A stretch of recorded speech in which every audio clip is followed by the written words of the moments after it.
السلام علیکم ګرانو دوستانو نن به زه تاسو ته د کرکټ په هکله باندې یو څو تازه او ډېر مهم خبرونه درکړم چې خاص کر زه به تاسو ته وایم چې افغانستان به نړیوال جام کپ ته د افغانستان لوبډله کله اعلاني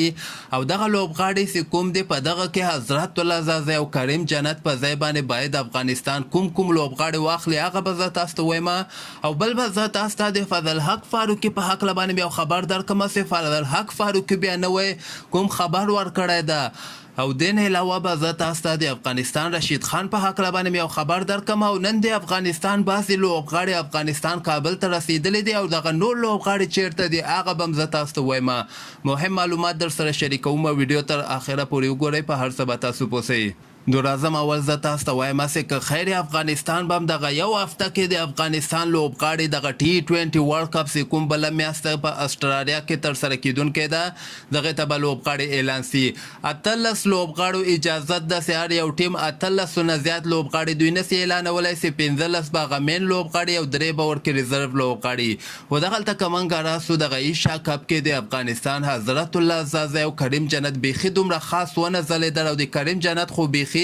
بولنګ هم نه ورکو او بیټنګ یو د بیټسمین په توګه باندې کریم جنت ځای په افغانستان ملي ټیم کې نه جوړیږي او دغلته که موږ راسو افغانستان ته په کار ده چې درویش رسولي شاهد الله کمال او سلیم صافي غوندې لوبغاړي باید T20 ورلډ کپ سکواډ کې حتما شامل کړي او بل به زه تاسو ته د افغانستان فضل حق فاروقي په هکله باندې یو خبر درکړم چې فضل حق فاروقي خپل ټویټر اکاونټ کې دغسې پوسټ کړی ده چې زه نه ماتېدونکی یم او زه به که خیر د ما ورځ به هم راتلونکې ده یعنې زه به پوره کوشش کوم چې د افغانستان د خلکو په خوله باندې مسکا راولم خو هغه ایشا کپ کې د پاکستان خلاف د ما ورځ نه وله خو دغسې وخت به هم راسي چې د ما ورځ به هم راسي او زه به پوره کوشش کوم چې د افغانستان لپاره ښې لوبې ترسره کړم او دغه یو دانه ویډیو هم نشر کړې ده که تاسو کتلي وای دغه وار ته مې 140 سپیډ بال ویستلی ده او بل وار به که خیر وی 149 سپیډ بال هم وولمه او دین علاوه به زه تاسو ته وایم چې نن د افغانستان بعضې لوبغاړي افغانستان کابل ته راورسېدل چې په دغه کې فرید ملک ابراهیم زدران او حشمت الله شهیدي و دین علاوه عظمت الله عمرزی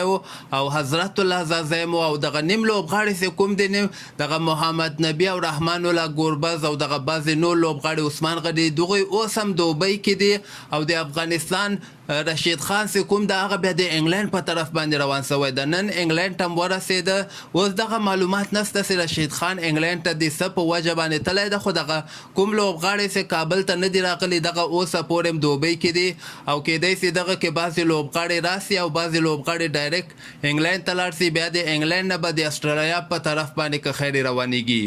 او دین علاوه به زه تاسو ته د افغانستان کپتان محمد نبی په هکله باندې یو خبر درکړم چې محمد نبی دغسې خبر ورکړی ده چې دغه ایشا کپ کې سوپر 4 راوند لوبو کې موږ خو دومره ښې لوبې ترسره نه کړلې خو موږ به پوره کوشش کوو چې خپل لوبغاړو ته ډاډ ورکړو او دغه T20 ورلډ کپ کې د افغانستان د خلکو په خوله باندې مسکا راولو یعنې T20 ورلډ کپ کې به موږ خپل پوره کوشش کوو چې ښې لوبې ترسره کړو او د افغانانو لپاره لوبې وګټو او بل به زه تاسو ته وایم چې د ایشا کپ فاینل لوبه به که خیر سبات یعنې د یکشنبې په ورځ باندې ترسره کیږي دغه لوبه به د پاکستان او د سریلانکا مابین کې که خیر ترسره کیدونکې ده نو همدغسې تازه خبرو لپاره تاسو دغه چینل هم در سره سبسکرایب کولی شئ